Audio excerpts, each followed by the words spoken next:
تو میرے نبی تو 2 کھجور پہ روزہ رکھتے تھے.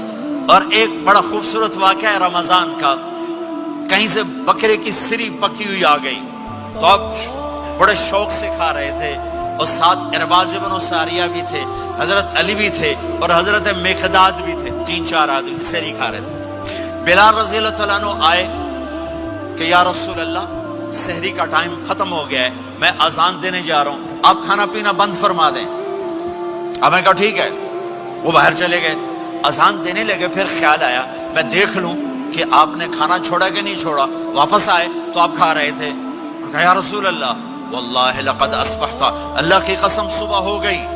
آپ نے ہاتھ پیچھے کر لیا. کہا ارے بلال نہیں ہوئی تھی، نہیں ہوئی تھی.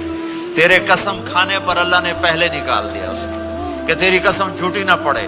حضرت علی نے فرمایا اگر بلال قسم نہ اٹھاتے تو جب تک میرے نبی کھاتے رہتے اللہ صبح کو پیچھے ہٹاتے جاتے. دیگ پک رہی تھی. ابو عبیدہ رضی اللہ تعالیٰ عنہ بن جراح وہ دیگ پکا رہے تھے، بکرا. آپ نے کہا ابو عبید یہ مجھے بکرے کی دستی پکڑانا، اگلے بازو. آپ کو اگلے بازو کا گوشت پسند تھا، گردن کا گوشت پسند تھا، یہ کمر کے پٹھ کا گوشت آپ کو پسند تھا، دودھ پسند تھا، برنی کھجور پسند تھی، عجوا کھجور پسند تھی، تازہ روٹی پسند تھی. آپ یا تازہ کھاتے تھے یا فاقہ. توڑی طرح نہیں 8 دن دے پکا کے فریڈن ٹھوک دے ہو تو کٹ کے گرم کی رکھو تو کھاتی رکھو. یا آپ تازہ کھاتے تھے یا فاقہ فرماتے تھے. ایک دفعہ فتح مکہ پر ام ہانی کے گھر آپ نے باسی روٹی کھائی، ورنہ آپ نے ہمیشہ تازہ یا فاقہ یا تازہ یا فاقہ.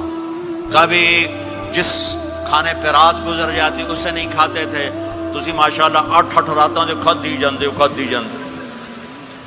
ہاں